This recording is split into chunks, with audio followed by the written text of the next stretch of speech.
Previously on the British Broadcasting Century. It's late 1922, and Auntie Beeb has been on air for 3 weeks, functioning just on goodwill, meringues, gin, and an enthusiastic band of engineers, pioneers, and listeners' ears. But no staff. Isn't it about time somebody ran this thing? This time, the first 4 appointments at the BBC: General Manager, Director of Programmes, Secretary and Chief Engineer. The interviews, the first staff, the arrival of John Reith, who at this point knows nothing of broadcasting. And bang up to date, our very special guest who knows a lot about broadcasting. And he wasn't there at the start, but pretty much was. He's been doing it since the 50s. I mean, that's 7 of the 11 decades of broadcasting. 3 words for you: Diddy David Hamilton. Part 1 of his interview with us, here on Season 2, Episode 3 of the British Broadcasting Century. Hello, this is Paul Carenza calling.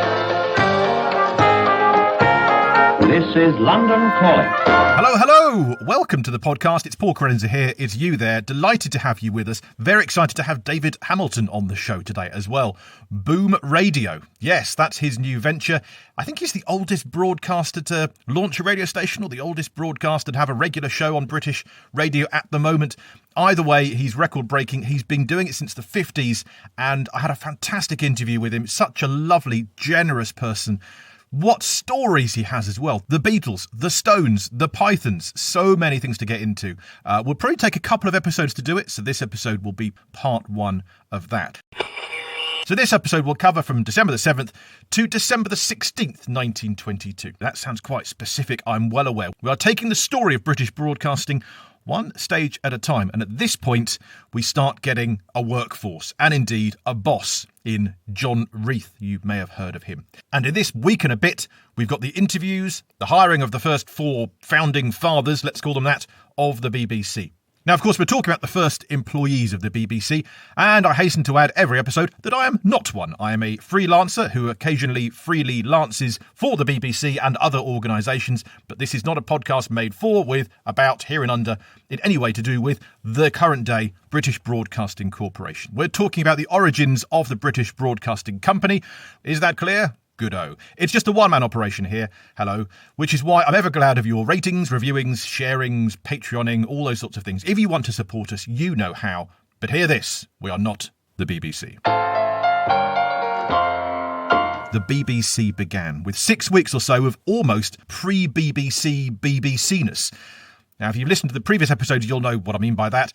British Broadcasting had got underway and had got the go-ahead to start before they could even hire anyone to do it. There was no funding, there was no licence at this point, the company wasn't fully registered, so the London, Birmingham and Manchester stations were on air, run by people who worked for the wireless companies like Marconi's and Metrovic. They managed the 3 individual stations. So you've got people like Arthur Burrows and Stanton Jeffries in London, Percy Edgar and A.E. Thompson in Birmingham, and Kenneth Wright and Hugh Bell in Manchester, with a few others in those locations too.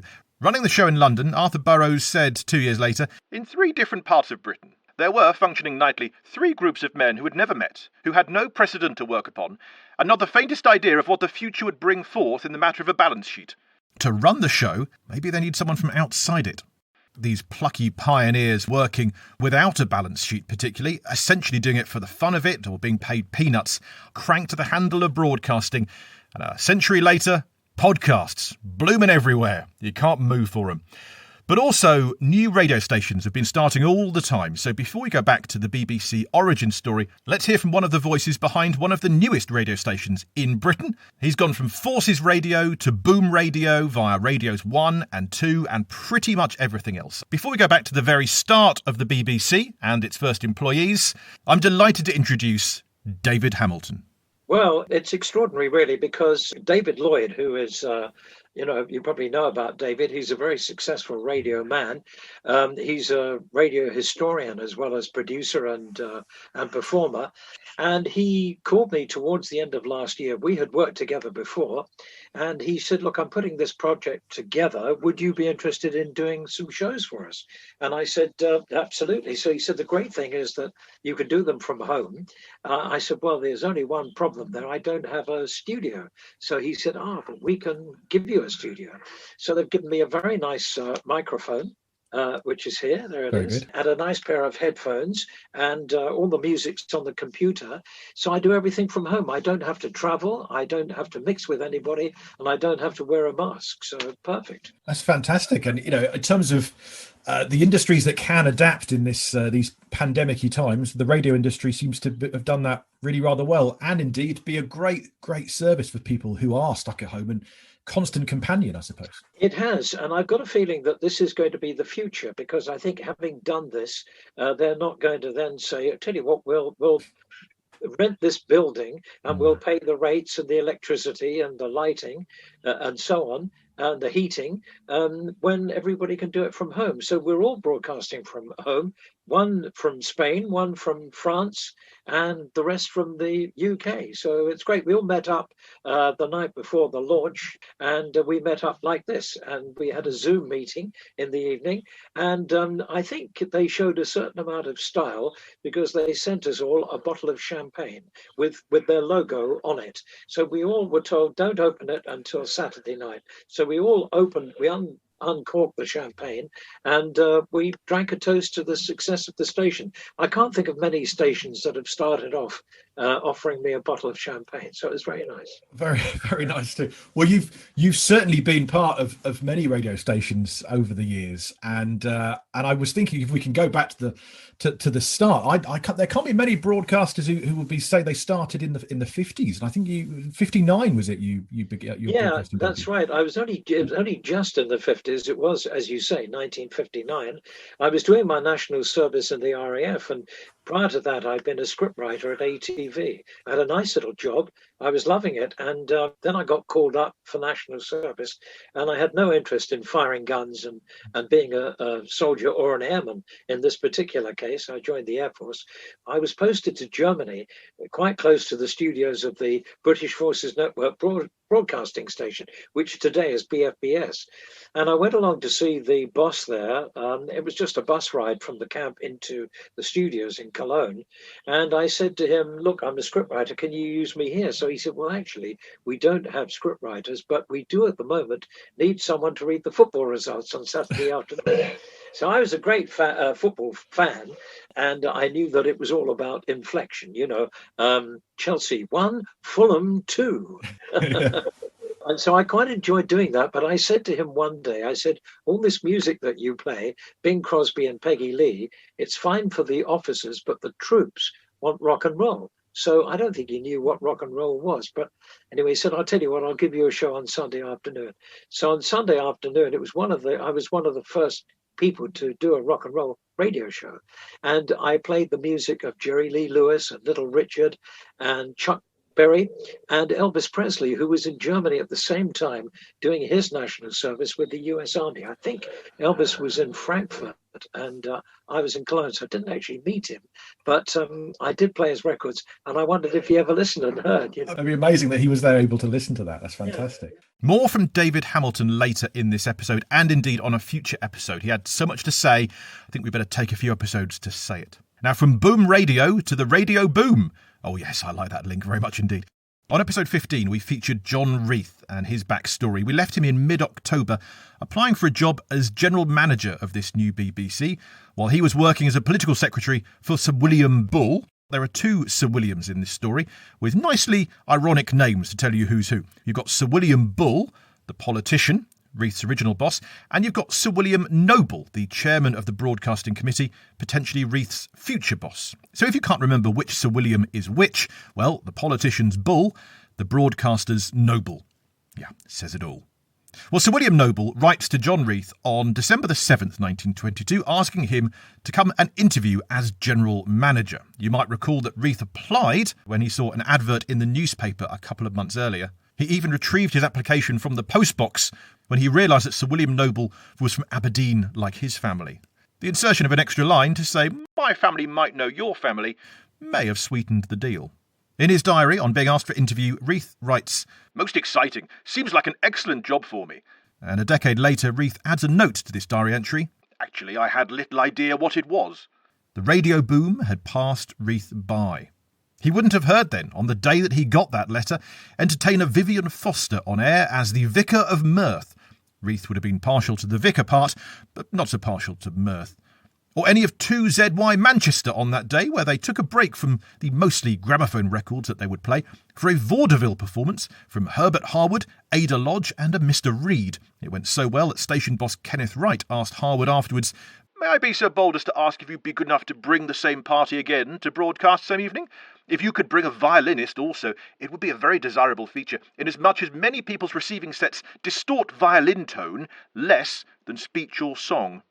Reith also would not have heard, the day after that interview request, on 2LO London, Charles Penrose performed The Laughing Policeman. I know a fat old policeman, he's always on our street. A fat and jolly red-faced man, he really is a treat. Penrose was double act partner of Billy Whitlock, who we heard last episode with his comedy xylophone act. Britain has indeed got talent. This day of December the 8th was possibly the first day that listings appeared covering all stations on one page. After all, in much of the country you could hear London, Birmingham, Manchester, Paris, The Hague. Hold your cat's whisker of your crystal set in the right position, who knows what you'll hear? Well, you'll know what you'll hear if you read the Derby Daily Telegraph.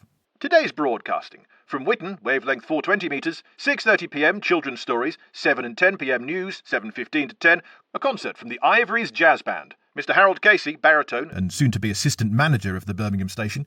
Miss Emily Rudge, contralto, and Mr. G. Venables, accompanist. Meanwhile in London, wavelength 369 metres, 6:30pm news, 8pm concert, 9pm news, 9:30pm concert. You'll have to tune in to find out who's playing. And in Manchester, wavelength 385 metres, at 5:55pm call up, 6pm children's story, 6:15pm news, 6:30pm children's story, 6:50pm play a pianoforte recital. In other words, one of those automatic pianos with sheets of paper with holes in. 7:30pm an entertainer, unnamed. 8 to 9:10pm music. Very precise here in Manchester. 9:15 news and 9:25 more music. Or from Paris at the Eiffel Tower station, wavelength 2,600 metres, from 6:20 to 6:50pm a concert in French.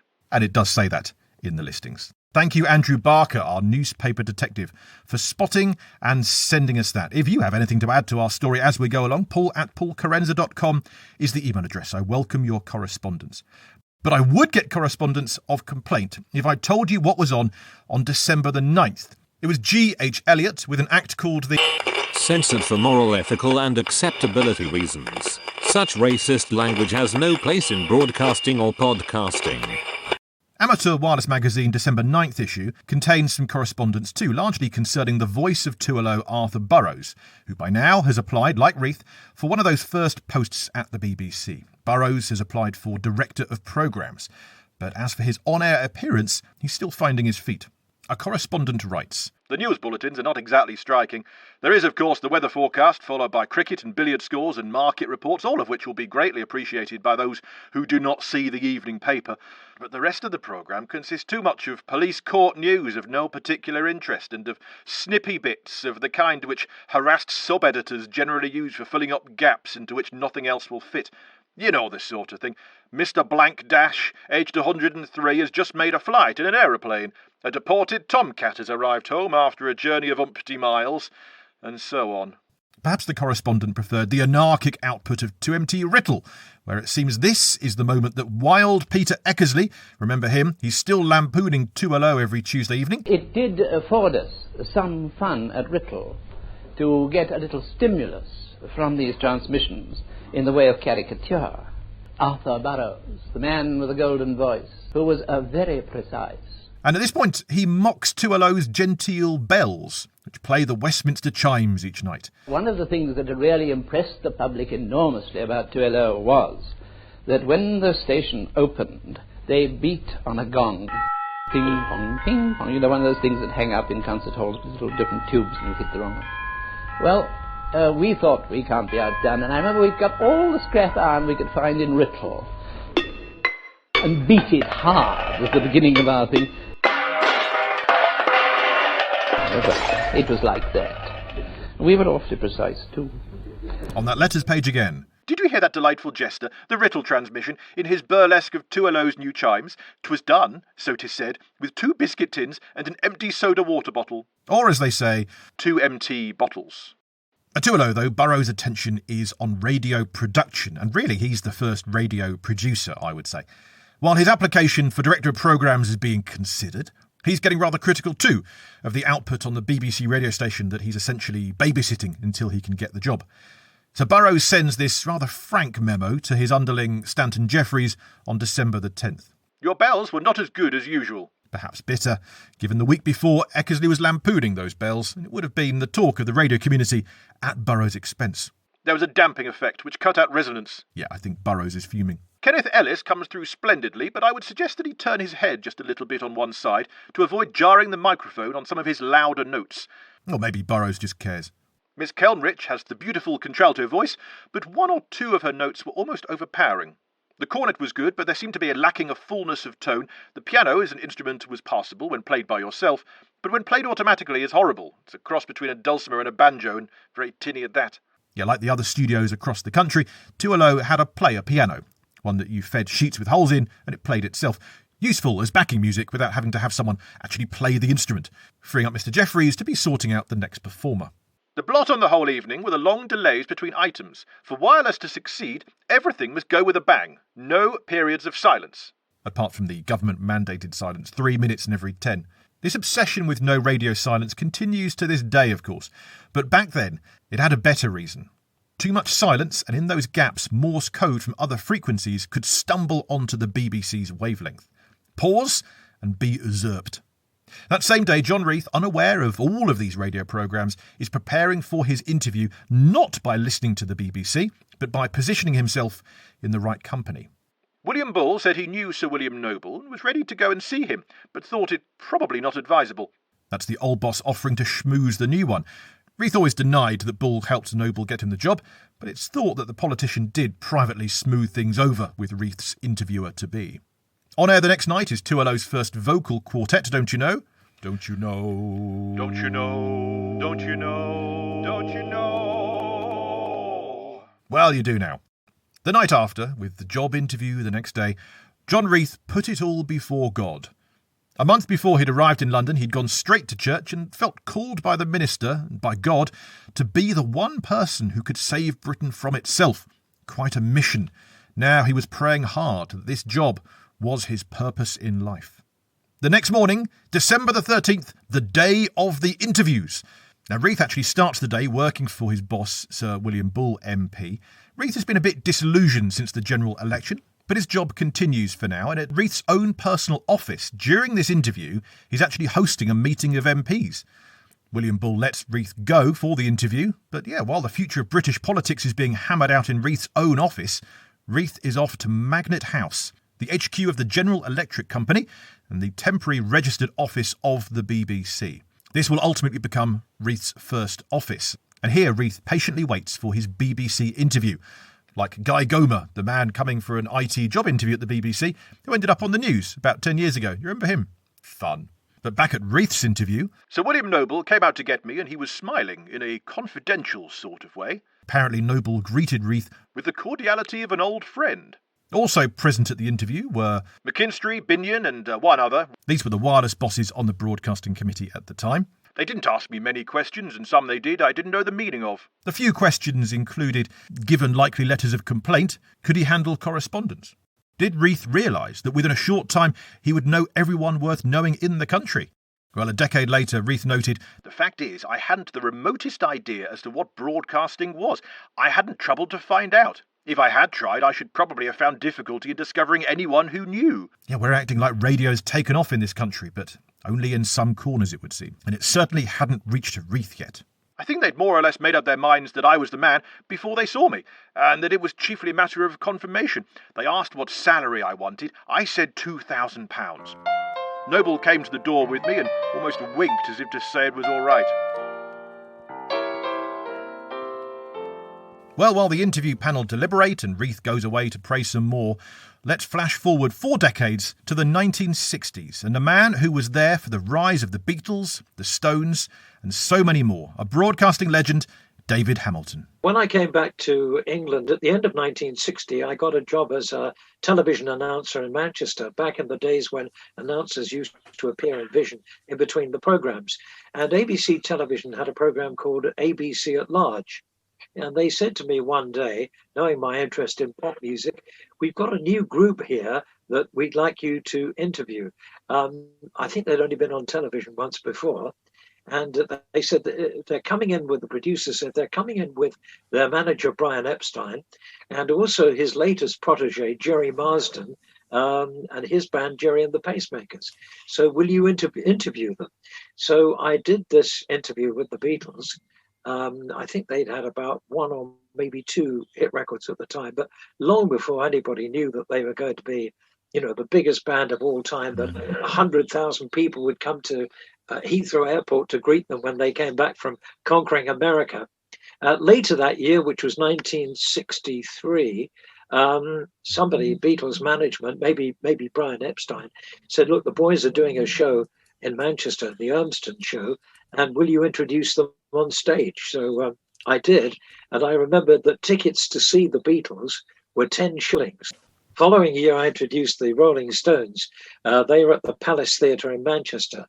And in those days, obviously early days of their career, because they came along, slightly after the Beatles, they did have, again, a couple of records in the chart. And shows were done in those days like a variety show. So you would have lots of support acts, and then the Stones would come on at the end. And I had to go on and introduce the support acts. Well, all everybody wanted to see was the Rolling Stones. So if I went out on stage, they just chanted, "We want the Stones." So it's quite difficult night.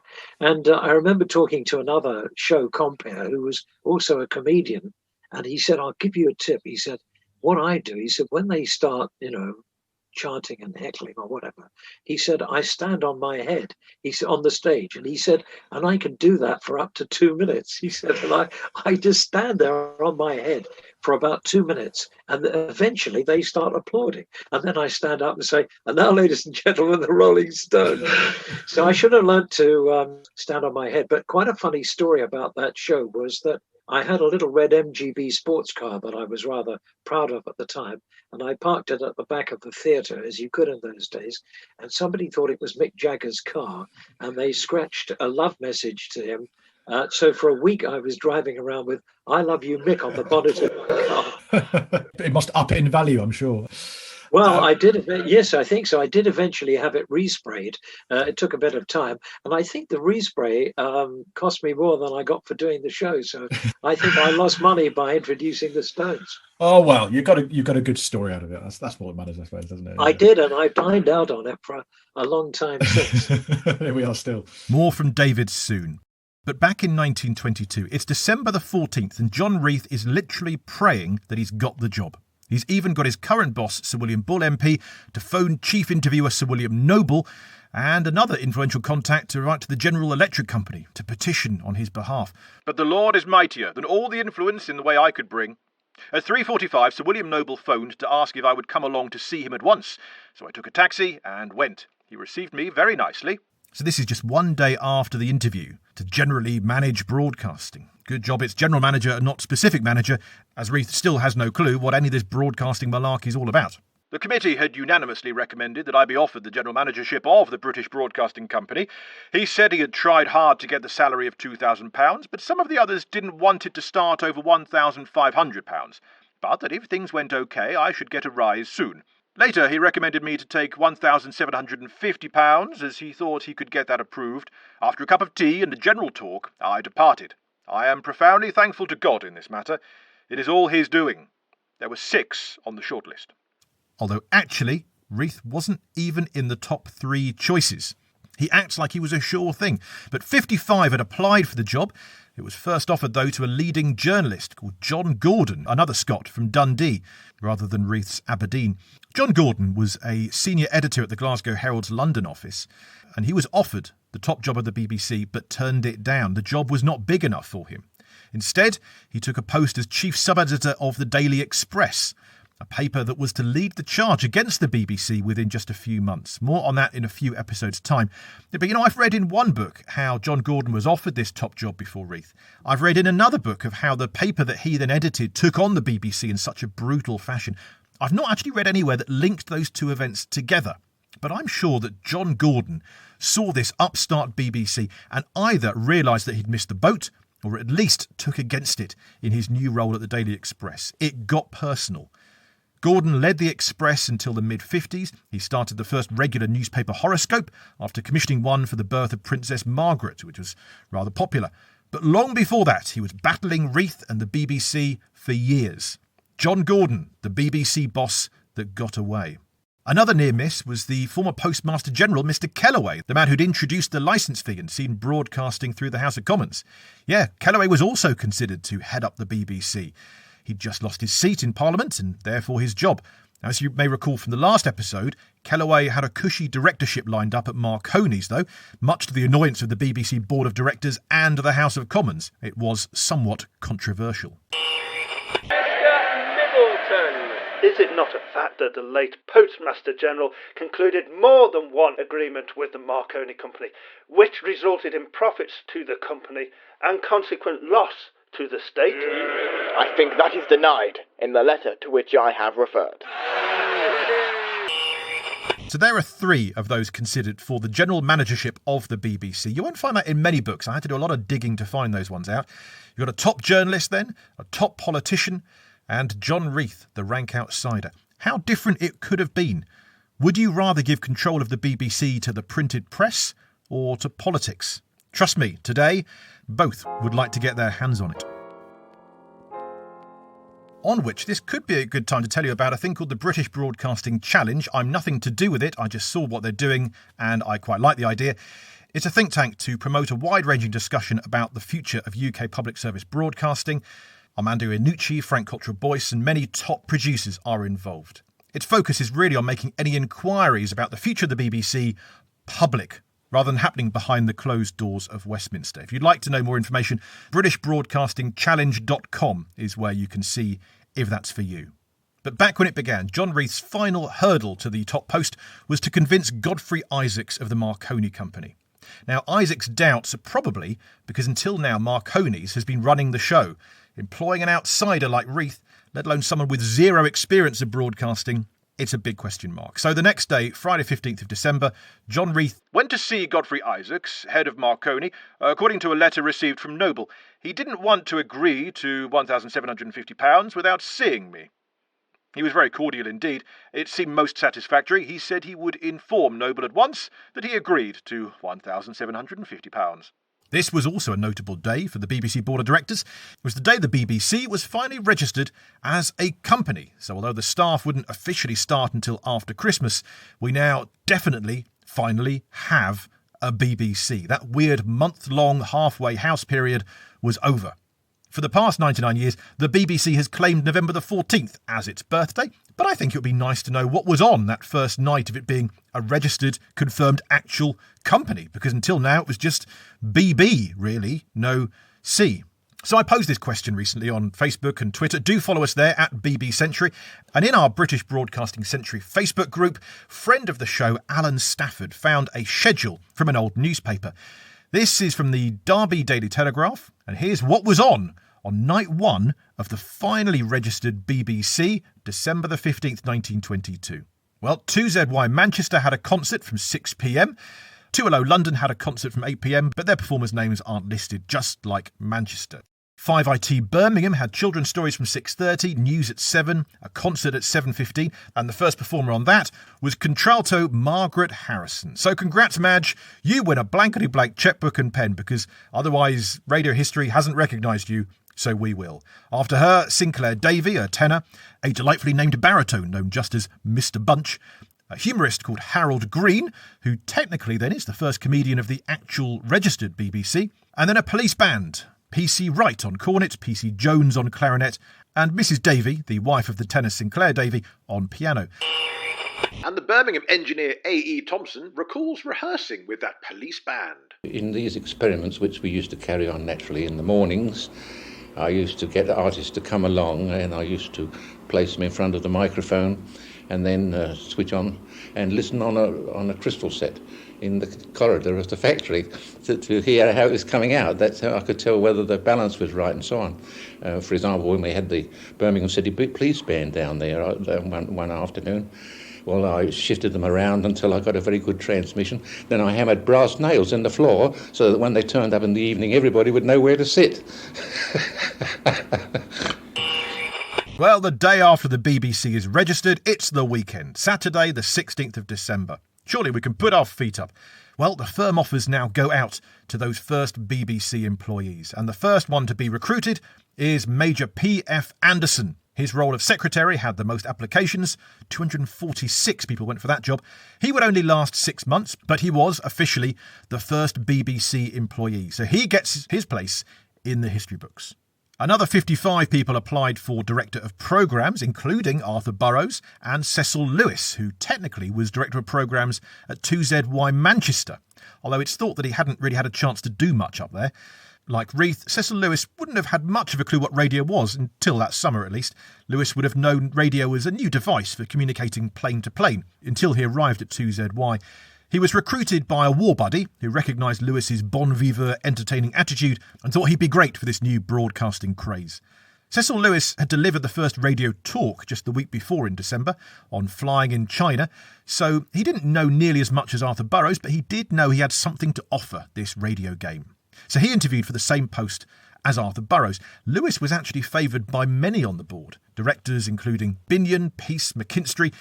They wanted Lewis. Why? Well, they were non-Marconi directors. Marconi's had had too big a stake for too long in this broadcasting thing.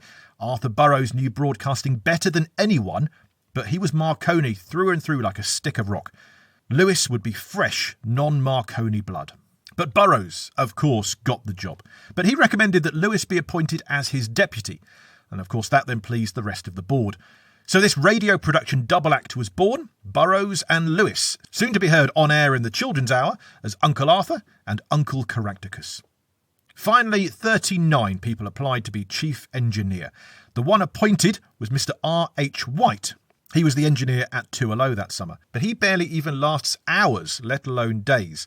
More on why next episode. But some final words this time from David Hamilton, who I spoke to as he had just come off air from his show, broadcast from his home on Boom Radio. I'm not quite the demographic, but I loved it. And also my kids, everything's homeschool at the minute and we're on half term, which is no different to homeschool as far as I'm concerned. But my 7-year-old dancing around the kitchen to bringing on back the good times. Yes. And Dusty Springfield. Yes. With you. They're great songs, aren't they? And they just last and survive and thrive and find new generations. Yeah. Yesterday we had the launch show, and my two of my granddaughters were listening. They're really young, and they're about 7 and 5. And they rang me up afterwards and said, we heard your show. We love your music. Isn't that great? But, the funny thing is, and I've been listening to this station in the last couple of days, and I'm not, putting it up because I'm working for them. But I said to my wife, I said, who wouldn't like this music? Apart from people who want, rap or something, totally different. The vast majority of people will listen to that music, and because a lot of it is from the golden, I mean, we played some modern stuff as well, but a lot of it is from what I call the golden era of music. And you had the Beatles, the Stones, Motown, which is really timeless. It's never dated, and all this wonderful music. It amazes me that so many radio stations have dropped it from their schedule and said, oh no, that's going back too far. I think they're missing the point. You don't have to have been around in the 60s or the 70s to like that music. You could be not even know it the first time and love it. You can be there from your home, and we're playing this on my phone or on my computer, and it's on smart speakers now and those sort of things. So radio always seems to be, like I said at the start, it's adapting really well, yes. I think, to this modern world we're in. you have to remember that with the older generation of which I am part, they're not, they are, I suppose you could call them technophobes, really. You know, we're not completely up with all the latest gadgets. And so it takes a little bit of time. We've had one or two people, ringing up and saying, we can't get it. And we're trying to say to them, well, actually, you can get it pretty well anywhere, because if it's not on DAB in your area, and it will be in more, you'll get it on your smartphone, you'll get it on your computer, you'll get it on Alexa, and most people have got one of those, if not all of them, you know. So that's the changing face of radio, isn't it? David Hamilton has 2 fabulous books on his radio career, The Golden Days of Radio 1 and Commercial Radio Days. Links to those books are in the show notes, and he'll tell us all about them on a future episode. From my radio boogieing 7-year-old to the veteran broadcaster David Hamilton to John Reith himself, the line goes back a century. And back in our story, on that weekend of bliss, when Reith was high as a kite that he'd got his dream job, he spent his time asking everyone he knew about broadcasting and what it was.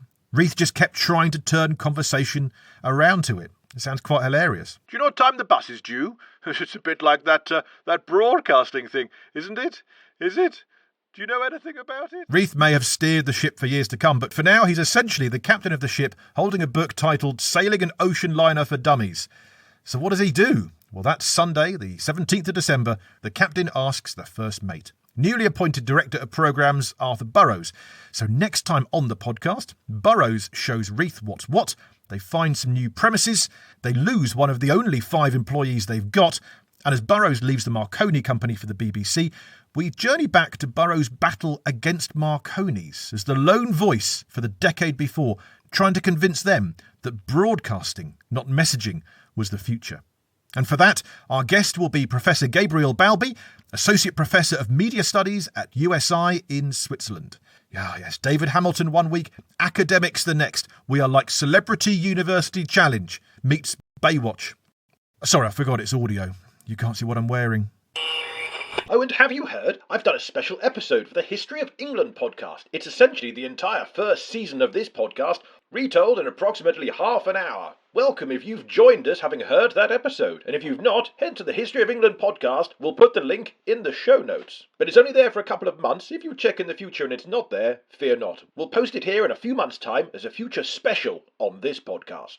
But thank you to the History of England podcast for having us. And welcome new listeners from there, including some who've instantly signed up to Patreon. Michelle G, and I think Adam W and Tim W have come from there too. So welcome all, and thank you for instantly supporting us on Patreon. You're very kind. One of many things on Patreon this month is the full video interview with David Hamilton. So if you like what you hear, you can not only hear the full works, you can see him and me too on patreon.com/Paul Carenza. And for that video, you can just sign up to the minimum Patreon level. The British Broadcasting Century podcast is presented and produced by me, Paul Carenza. The original music is composed by Will Farmer. Archive clips are either public domain, being over 50 years old, or someone else's domain, but we can't quite find out who. The memo quoted was BBC copyright content reproduced courtesy of the British Broadcasting Corporation. All rights reserved. It belonged to the company, now it belongs to the corporation. It's not ours, we're just reading it, with their permission. Stay informed, educated, entertained. Find us on Facebook, Twitter, Patreon, rate, review us, all those sorts of things. And join us next time for more on Burrows and Marconi's, here on the British Broadcasting Century.